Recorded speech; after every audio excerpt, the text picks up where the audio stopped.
Mabagal na tumitsyempo papasok sa lane sa Baliwag, Bulacan ang motorsiklong ito nang masalpok ng isa pang parating na motorsiklo.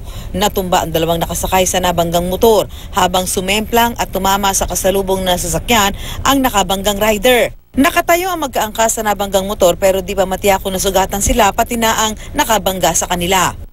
Sa Bulacan pa rin, bumangga ang tricycle sa steel barrier sa gitna ng kalsada nang masira ang gulong nito. Umurong ang mga harang na bakal at napahinto ang truck sa kabilang lane. Wala namang nasaktan. Sa Calamba, Laguna, sumemplang ang nakamotorsiklo nang iwasan ng sasakyan nag-counterflow at biglang lumiko.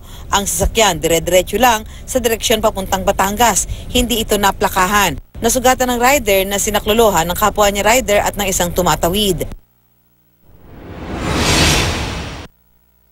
Huli naman sa dashcam ang pagsalpok ng rider sa gilid ng pakurbang daan sa Silang, Cavite. Sa lakas ng pagkakabangga, lumipad ang rider at naglanding ng paupo sa nabanggang bato.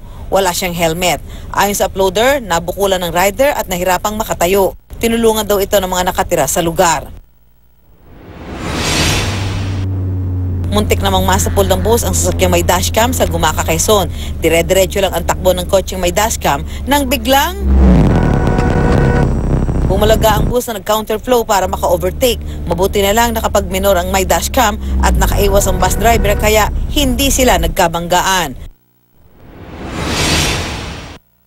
Kuha naman ito sa San Fernando City, Pampanga.